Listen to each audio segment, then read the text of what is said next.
कमरा 410 को दोबारा सील कर दिया गया था, लेकिन क्या मौत के दरवाजे को सच में बंद किया जा सकता है? नेहा, जिसने कमरा 4 और 10 से रवि वर्मा की आवाज सुनी थी, अब हर रात अजीब अजीब सपने देखने लगी। सपने में वह खुद को कमरा 410 के अंदर फंसा हुआ देखती। कमरे में चारों ओर अंधेरा होता और सामने एक धुंधली परछाई खड़ी होती। वही फुसफुसाती आवाज कानों में गूंजती, मुझे बचाओ।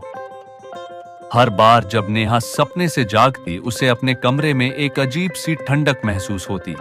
लेकिन असली डरावनी घटना तब हुई जब एक रात वह होटल की रिसेप्शन पर बैठी थी और सामने के सीसीटीवी कैमरे में कमरा 410 का दरवाजा अपने आप खुलता हुआ दिखा। नेहा ने तुरंत होटल मैनेजर को बुलाया और दोनों ने सीसीटीवी फुटेज को ध्यान से देखा। रात के ठीक 3 बजे कमरा 410 का दरवाजा हल्का सा खुलता दिखा और अगले ही पल कैमरे में कुछ अजीब दिखा, एक काली परछाई जो दरवाजे के अंदर खड़ी थी।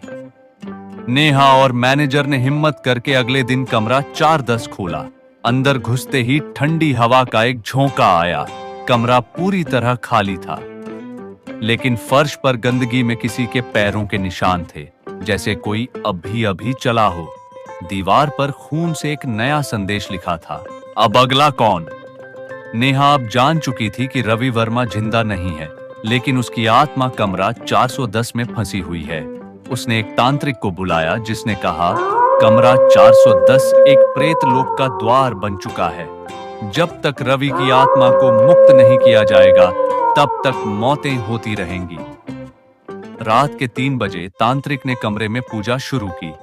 जैसे ही मंत्रों का जाप तेज हुआ, पूरा कमरा हिलने लगा। अचानक आईने में एक चेहरा उभरने लगा, रवि वर्मा का। उसकी आंखों में खौफ था।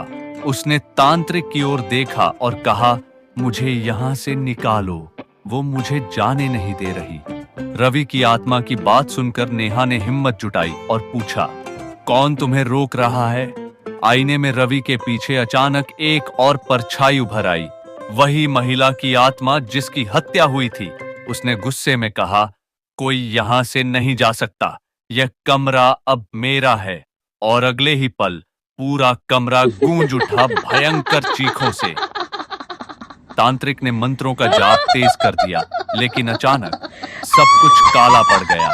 अगली सुबह जब होटल स्टाफ कमरा खोलने पहुंचा, तो अंदर नेहा बेहोश पड़ी थी। तांत्रिक का कोई नाम ओ निशान नहीं था। नेहा के हाथ में एक कागज था, जिस पर सिर्फ एक शब्द लिखा था, भागो। कमरा 410 को फिर से बंद कर दिया गया, लेकिन कुछ कहते हैं कि अगर आप होटल के गलियारे में रात को 3 बजे गुजरें, तो आपको कमरे के अंदर से किसी की सिसकियों और फुसफुसाने की आवाजें जरूर सुनाई देंगी।